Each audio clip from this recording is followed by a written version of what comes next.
യഹോവേ, നിന്റെ ന്യായപ്രമാണത്തിൽ നിന്ന് അത്ഭുതമുള്ള കാര്യങ്ങളെ കാണുവാൻ തക്കവണ്ണം എൻ്റെ ഹൃദയകണ്ണുകളെ നീ പ്രകാശിപ്പിക്കണമേ. പുറപ്പാട് 29.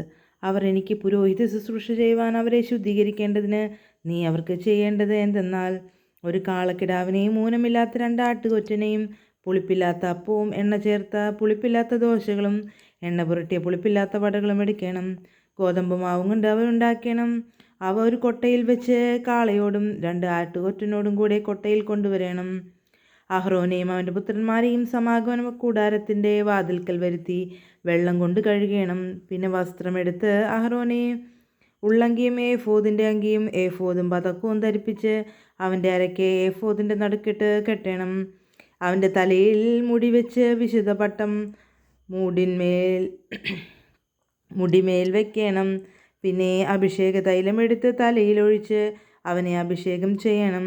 അവൻ്റെ പുത്രന്മാരെ കൊണ്ടുവന്ന് അങ്കി ധരിപ്പിക്കണം. അഹ്റോൻ്റെ പുത്രന്മാരുടെയും അരയ്ക്ക് നടുകെട്ടി അവർക്ക് തലപ്പാവ് വയ്ക്കണം. പൗരോഹിത്യം അവർക്ക് നിത്യാവകാശമായിരിക്കണം. പിന്നെ നീ അഹ്റോനും അവൻ്റെ പുത്രന്മാർക്കും കരപൂരണം ചെയ്യണം. നീ കാളയെ സമാഗമന കൂടാരത്തിൻ്റെ മുമ്പാകെ വരുത്തണം. അഹ്റോനും അവൻ്റെ പുത്രന്മാരും കാളയുടെ തലമേൽ കൈവയ്ക്കണം.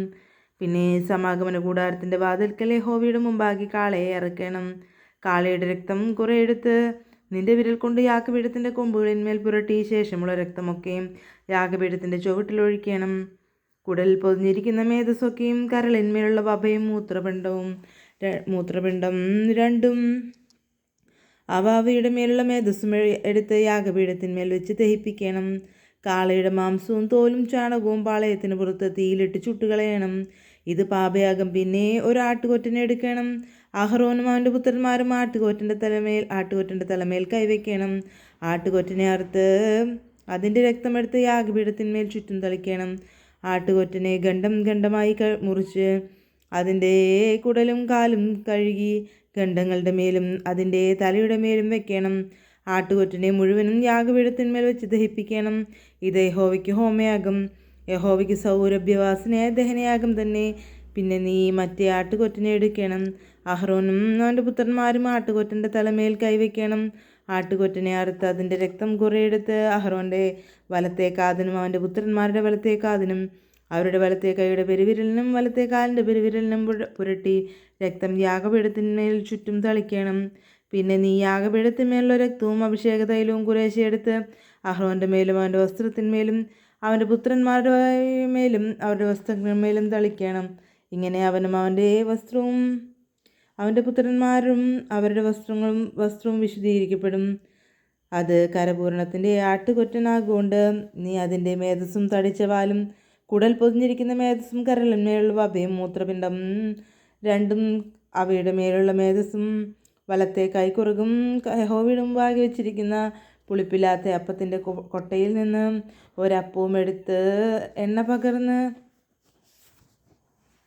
അപ്പമായ ഒരു ദോശയും ഒരു വടയും എടുക്കണം. അത് ഒക്കെയും അഹ്റോൻ്റെ കയ്യിലും അവൻ്റെ പുത്രന്മാരുടെ കയ്യിലും വെച്ച് യഹോവയുടെ സന്നിധിയിൽ നീരാജനാർപ്പണമായി നീരാജനം ചെയ്യണം. പിന്നെ അവരുടെ കയ്യിൽ നിന്ന് അവ വാങ്ങി യാഗപീഠത്തിന്മേൽ ഹോമയാഗത്തിന് മീതെ യഹോവയുടെ സന്നിധിയിൽ സൗരഭ്യവാസനയായി ദഹിപ്പിക്കണം. ഇത് യഹോവയ്ക്ക് ദഹനയാഗം. പിന്നെ അഹ്റോൻ്റെ കരപൂരണത്തിനുള്ള ആട്ടുകൊറ്റൻ്റെ നെഞ്ചെടുത്ത് യഹോവയുടെ സന്നിധിയിൽ നീരാജനാർപ്പണമായി നീരാജനം ചെയ്യണം. അത് നിന്റെ ഓഹരിയായിരിക്കും. അഹ്റോൻ്റെയും അവൻ്റെ പുത്രന്മാരുടെയും കരപൂരണത്തിനുള്ള ആട്ടുകൊറ്റൻ്റെ നീരാജനവും ഉദർച്ചയുമായി നീരാജനാർപ്പണമായ നെഞ്ചും ഉദർച്ചാർപ്പണമായ കൈക്കുറകും നീ ശുദ്ധീകരിക്കണം. അത് ഉദർച്ചാർപ്പണമാകൊണ്ട് ഇസ്രായേൽ മക്കളുടെ പക്കൽ നിന്ന് നിത്യാവകാശമായിട്ട് അഹ്റോനും അവൻ്റെ പുത്രന്മാർക്കുമുള്ളതായിരിക്കണം. അത് ഇസ്രായേൽ മക്കൾ അർപ്പിക്കുന്ന സമാധാനയാഗത്തിൻ്റെ ഉദർച്ചാർപ്പണത്തിനുമായി യഹോവയ്ക്കുള്ള ഉദർച്ചാർപ്പണം തന്നെയായിരിക്കണം. അഹ്റോൻ്റെ വിശുദ്ധ വസ്ത്രം അവൻ്റെ ശേഷം അവൻ്റെ പുത്രന്മാർക്കുള്ളതാകണം. അത് ധരിച്ചവർ അഭിഷേകവും കരപൂർണവും പ്രാപിക്കണം. അവൻ്റെ പുത്രന്മാരിൽ അവന് പകരം പുരോഹിതനായി വിശുദ്ധ മന്ദിരത്തിലെ ശുശ്രൂഷകൾ ചെയ്യുവാൻ സമാഗമന കൂടാരത്തിൽ കിടക്കുന്നവൻ 7 ദിവസം അത് ധരിക്കണം. കരപൂരണത്തിൻ്റെ ആട്ടുകൊറ്റനെ എടുത്ത് അതിൻ്റെ മാംസം വിശുദ്ധമായൊരു സ്ഥലത്ത് വെച്ച് പാകം ചെയ്യണം. ആട്ടുകൊറ്റൻ്റെ മാംസം കൊട്ടയിലുള്ള അപ്പവും അഹ്റോനും അവൻ്റെ പുത്രന്മാരും സമാഗമന കൂടാരത്തിൻ്റെ വാതിൽക്കൽ വെച്ച് തിന്നണം. അവരുടെ കരപൂരണത്തിനും വിശുദ്ധീകരണത്തിനും വേണ്ടി പ്രായശ്ചിത്തം കഴിക്കുന്ന വസ്തുക്കളെ അവർ തിന്നണം. അവ വിശുദ്ധമായിരിക്കൽ അന്യൻ തിന്നരുത്. കരപൂരണയാഗത്തിനുള്ള മാംസത്തിൻ്റെ അപ്പത്തിലും വല്ലതും പ്രഭാതകാലം വരെ ശേഷിച്ചിരുന്നാൽ ആ ശേഷിപ്പ് തീയിലിട്ട് ചുട്ടുകളയണം. അത് വിശുദ്ധമാകൊണ്ട് തിന്നരുത്. അങ്ങനെ ഞാൻ നിന്നോട് കൽപ്പിച്ചതുപോലെയൊക്കെയും നീ അഹ്റോനും അവൻ്റെ പുത്രന്മാർക്കും ചെയ്യണം. 7 ദിവസം അവർക്ക് കരപൂരണം ചെയ്യണം. പ്രായശ്ചിത്തത്തിനായി ദിവസേന ഓരോ കാളയെ പാപയാഗമായിട്ട് അർപ്പിക്കണം. യാഗപീഠത്തിനും പ്രായശ്ചിത്തത്തിനും കഴിച്ച് പാപശുദ്ധി വരുത്തുകയും അതിനെ ശുദ്ധീകരിക്കേണ്ടതിന് അഭിഷേകം ചെയ്യുകയും വേണം. 7 ദിവസം നീ യാഗപീഠത്തിനായി പ്രായശ്ചിത്തം കഴിച്ച് അതിനെ ശുദ്ധീകരിക്കണം. യാഗപീഠം അതിവിശുദ്ധമായിരിക്കണം. യാഗപീഠത്തെ തൊടുന്നവനൊക്കെയും വിശുദ്ധനായിരിക്കണം. യാഗപീഠത്തിന്മേൽ അർപ്പിക്കേണ്ടത്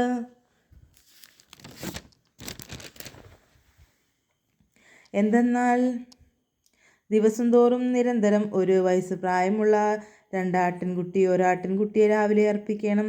മറ്റേ ആട്ടിൻകുട്ടിയെ വൈകുന്നേരത്ത് അർപ്പിക്കണം. ഇടിച്ചെടുത്ത കാൽഹീൻ എണ്ണ പകർന്നിരിക്കുന്ന ഇടങ്ങഴി നേരിയ മാവും പാനീയാഗമായി കാൽഹീൻ വീഞ്ഞും ആട്ടിൻകുട്ടിയോടുകൂടി അർപ്പിക്കണം. മറ്റേ ആട്ടിൻകുട്ടിയെ രാവിലത്തെ ഭോജനയാഗത്തിനും അതിൻ്റെ പാനീയയാഗത്തിനും ഒത്തവണ്ണം ഒരുക്കി സൗരഭ്യവാസനയായി യഹോവയ്ക്ക് ദഹനയാഗമായി വൈകുന്നേരത്ത് അർപ്പിക്കണം.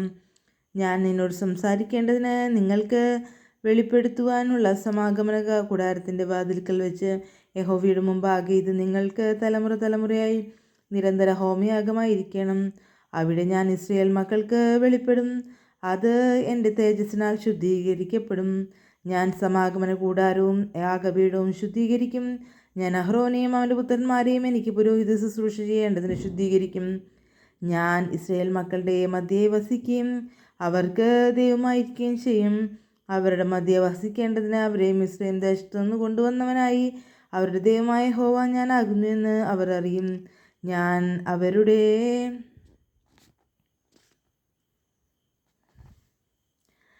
അവരുടെ ദൈവമായ യഹോവ തന്നെ. ദൈവമേ, സ്തുതിക്ക് യോഗ്യമാവുന്നു. ബാറയ്ക്കുമോർ.